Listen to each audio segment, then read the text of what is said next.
बिस्मिल्लाहिर्रहमानिर्रहीम। नाज़रीन अस्सलाम वालेकुम। मैं हूं इमरान वसीम। नाज़रीन, ख़बर यह है कि एक बड़ा सरप्राइज़ तैयार है और उस ऐसी सरप्राइज़ ने पाकिस्तान तहरीक-ए-इंसाफ़ की दो बड़ी विकटों को टारगेट कर लिया है। अब ये सरप्राइज़ क्या है, किसने तैयार किया है, किसके लिए तैयार किया गया है, यानी किसके फ़ायदे के लिए तैयार किया गया है, और इस सियासी सरप्राइज़ के निशाने पर पाकिस्तान तहरीक-ए-इंसाफ़ की कौन सी दो बड़ी विकटें हैं।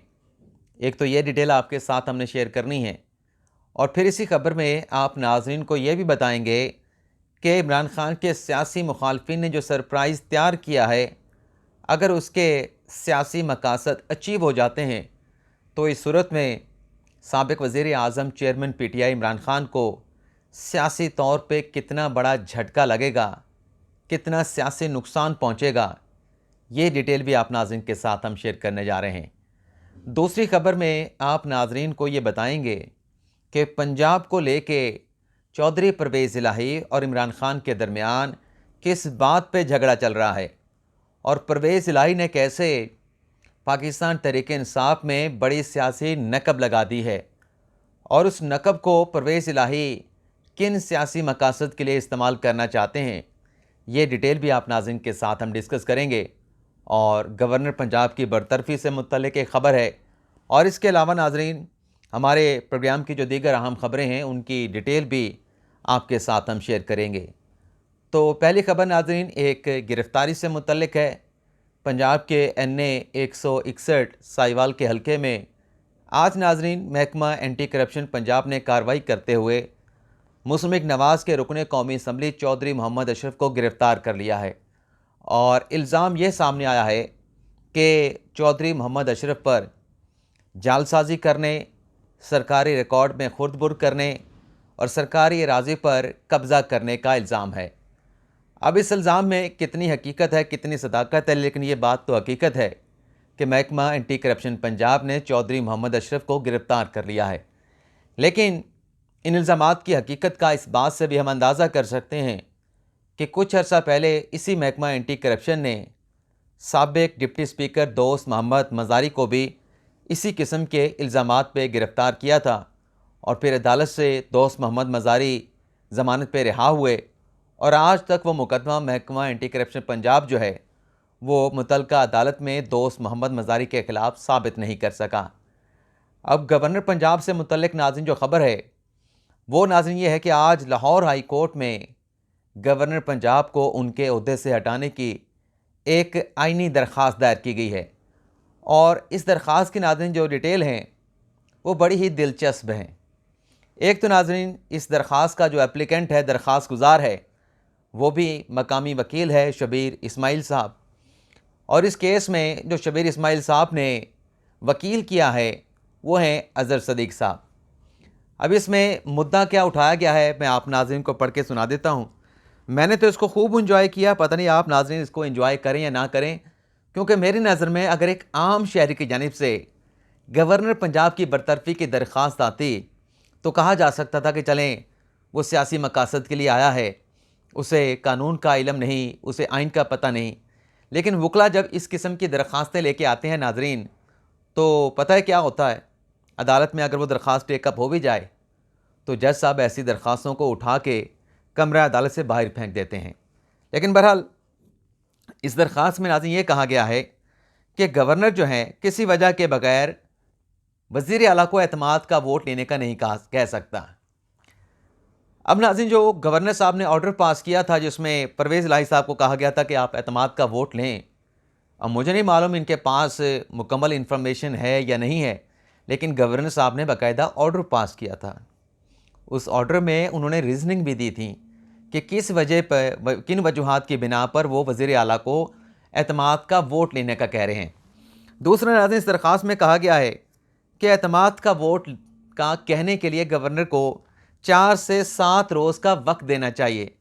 अब कॉन्स्टिट्यूशन में, लॉ में किसी जगह अगर ये लिखा हो कि एतमाद का वोट लेना है तो 4 से 7 दिन का वक्त देंगे गवर्नर परवेज़ अपना वज़ीर आला को। ये अगर किसी कॉन्स्टिट्यूशन में आप दिखा दें, कॉन्स्टिट्यूशन किसी आर्टिकल में दिखा दें, किसी कानून में दिखा दें, तो आज से मेरी सहाफ़त ख़त्म। आगे नाज़रीन कहते हैं कि जारी इजलास में जो है वो एतमाद का वोट लेने का नहीं कहा जा सकता। तो जारी इजलास में तो गवर्नर साहब ने कहा ही नहीं। गवर्नर साहब ने तो ये कहा था कि इजलास बुला के वज़ीर आला से कहें कि एतमाद का वोट लें। जारी इजलास में तो उन्होंने कहा ही नहीं। तीसरी बात नाज़रीन इसमें यह लिखी गई है कि गवर्नर को हटाने के लिए सदर पाकिस्तान को ख़त लिखा गया, लेकिन उन्होंने कोई जवाब नहीं दिया। अब अदालत से कहा जा रहा है, लाहौर हाई कोर्ट से, कि गवर्नर पंजाब को हटाने की डायरेक्शन जो है वो सदर मुमलिकत को जारी की जाएँ, वज़ीर आज़म को जारी की जाएँ। क्या गवर्नर को हटाने के अख्तियारात, ऐसा कोई हुक्म, ऐसे कोई अहकामात कोई अदालत दे सकती है?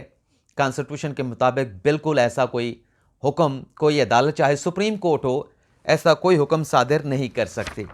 अब इस दरख्वास्त के साथ अदालत में होता क्या है? इंतज़ार करते हैं कि दरख्वास्त इंटरटेन होती है, और अगर इंटरटेन होती है तो फिर जज साहब इस दरख्वास्त के साथ क्या ट्रीटमेंट करते हैं। अगली खबर नाज़रीन बल्दियाती इंतखाबात से मुतल्लिक है। पिछले वीलॉग में हमने आपको बताया था कि इलेक्शन कमीशन में इस्लामाबाद के बल्दियाती इंतखाबात से मुतल्लिक बड़े अहम केस की समाअत हुई है, और उस केस की समाअत करते हुए इलेक्शन कमीशन ने फैसला महफूज कर लिया था, जो 1 बजे के बाद इलेक्शन कमीशन ने अनाउंस किया। और फैसला नाज़रीन ये आया कि इलेक्शन कमीशन ने इस्लामाबाद में बल्दियाती इंतखाबात को मुलतवी कर दिया। और वही बात जो चीफ इलेक्शन कमिश्नर कह रहे थे कि जब हम इलेक्शन करवाना चाहते हैं बल्दियाती इंतखाबात, तो तमाम हुकूमतें, चाहे वो सूबाई हुकूमतें हों, चाहे वो वफाकी हुकूमत हो, वो बल्दियाती इंतखाबात करवाना नहीं चाहते। तमाम शेड्यूल तैयार हो चुका था नाज़रीन, तमाम तैयारियां मुकम्मल हो चुकी थी, लेकिन ऐन मौके के ऊपर जब 31 दिसंबर को पोलिंग होने जा रही थी, वफाकी हुकूमत की जानिब से एक नया कानून पास करके इलेक्शन कमीशन के हाथ पांव बांध दिए गए। इलेक्शन कमीशन मजबूर इसलिए हुआ कि इसमें मेयर का इलेक्शन डायरेक्ट जो है वो अवाम बराह रास्त जो है वो कर दिया गया, कि अवाम बराह रास्त जो है अपने मेयर का जो है वो इंतखाब करेंगे। अब इतनी कलील मुद्दत में वोटर फरिश्ते कैसे तैयार हों, इतनी कलील मुद्दत में आपने बैलेट पेपर भी छपवाने हैं, और इतनी कलील मुद्दत में आज 26 या 27 सितंबर है, आपने नॉमिनेशन पेपर भी लेने हैं। तो ये इस तरह से वफाकी हुकूमत ने इलेक्शन कमीशन के हाथ बांधे, और इलेक्शन कमीशन आज मजबूर हो गया कि बल्दियाती इंतखाबात को पोस्टपोन कर दिया जाए। अब देखते हैं कि कितना वक्फा दिया जाता है, कितना गैप दिया जाता है, लेकिन बहरहाल बल्दियाती इंतखाबात होने चाहिए, ना सिर्फ मरकज़ में बल्कि तमाम सूबा में होने चाहिए। अब परवेज़ इलाही और इमरान खान के दरमियान झगड़ा क्या चल रहा है? इमरान खान नाज़रीन ये चाह रहे हैं कि जो हाई कोर्ट को एक अंडरटेकिंग परवेज़ इलाही साहब दे के आए हैं कि पंजाब की असम्बली नहीं तोड़ी जाएगी, और उस ऑर्डर में लाहौर हाई कोर्ट ने लिख दिया है कि 11 जनवरी तक परवेज़ इलाही साहब चाहें तो असम्बली से एतमाद का वोट ले सकते हैं। अदालती ऑर्डर उनके रास्ते में किसी किस्म की रुकावट नहीं बनेगा।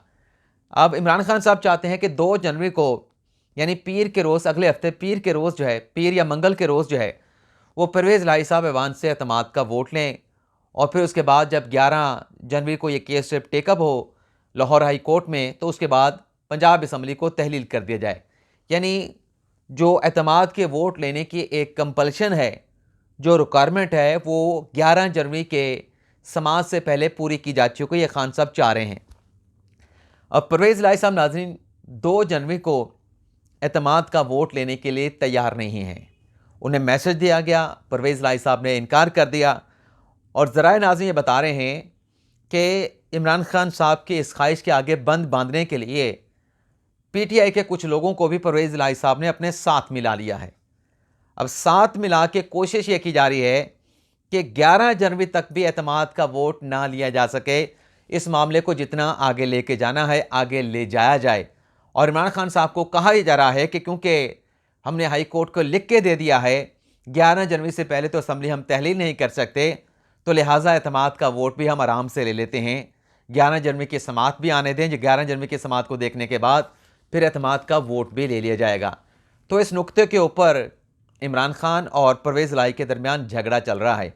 अब जीत किसकी होती है, और पाकिस्तान तहरीक इंसाफ के नाज़रीन सीनियर रहनुमा बजाय इससे कि अपने पार्टी के चेयरमैन को सपोर्ट करें, वो परवेज़ इलाही साहब को सपोर्ट कर रहे हैं। तो ये भी एक बड़ी दिलचस्प बात है कि 10 सीटों वाली काफ लीग के परवेज़ इलाही साहब जो हैं वो पीटीआई के लोगों को अपने साथ मिला के इमरान खान साहब के आगे उनकी जो एक फ़ैसला है, जो वो चाह रहे हैं कि 2 जनवरी को एतमाद का वोट लें, तो पीटीआई के लोगों को साथ मिला के परवेज़ इलाही साहब जो है वो एतमाद का वोट नहीं लेने जा रहे। और इस हवाले से नाज़रीन अब देखते हैं कि नतीजा क्या निकलता है, जो झगड़ा चल रहा है। लेकिन असल मसला नाज़रीन नंबर गेम का है। अब नंबर गेम के हवाले से आपको ये भी बता दें, जब मैं ये वीडियो रिकॉर्ड कर रहा हूँ, वज़ीर-ए-आज़म की जानिब से अलीम ख़ान को मुलाकात के लिए बुला लिया गया है। अब ज़ाहिर सी बात है कि अलीम ख़ान के साथ मुलाकात होगी तो सियासी मामलात, ख़ास तौर पे पंजाब का जो सियासी अखाड़ा है उस पर भी गुफ्तगू होगी। लेकिन नाज़रीन, वज़ीर-ए-आज़म के मुआविन ख़ुसूसी अता तारड़ साहब ने इमरान ख़ान साहब को एक बड़ा सरप्राइज़ देने का दावा किया है।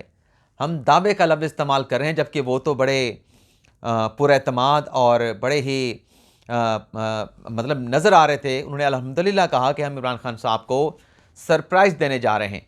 और सरप्राइज़ के हवाले से नाज़रीन अता तारड़ ने यह बताया है, बल्कि वो बताने से पहले आप नाज़रीन को ये वाज़ेह कर दें कि जो गवर्नर की तरफ से परवेज़ इलाही साहब को एतमाद का वोट लेने का कहा गया था, उस एतमाद के वोट के साथ परवेज़ इलाही के ख़िलाफ़ अदम एतमाद की तहरीक भी पंजाब असम्बली में नून लीग और पाकिस्तान पीपल्स पार्टी ने जमा करवाई थी।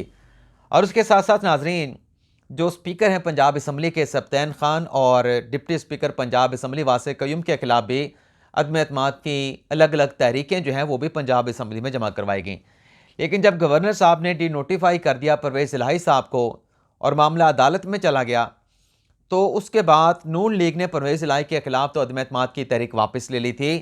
लेकिन जो जनाब सब्तैन खान साहब हैं, स्पीकर पंजाब असम्बली, और deputy speaker Punjab assembly वासिक Qayyum Abbasi साहब, उनके ख़िलाफ़ अदम एतमाद की तहरीक वापस नहीं ली।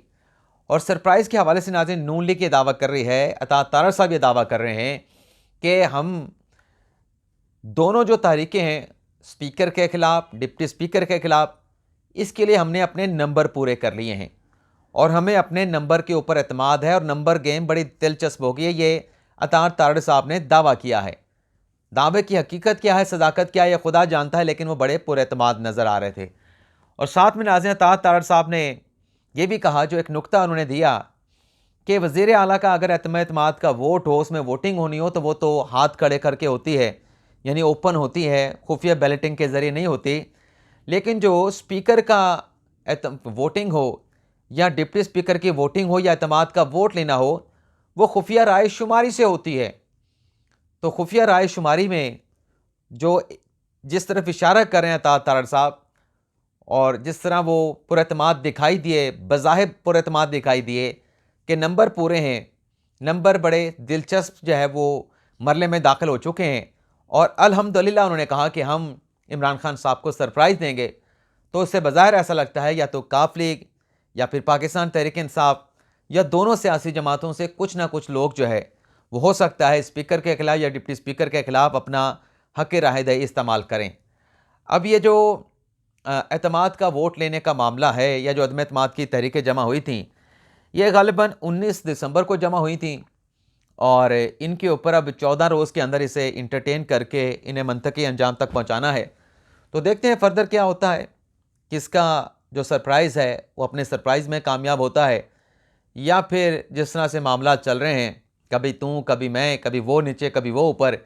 लेकिन बहरहाल सरप्राइज़ जो है वो हो सकता है कि एक बड़ा सरप्राइज़ साबित हो। इजाज़त चाहते हैं, अल्लाह हाफ़िज़।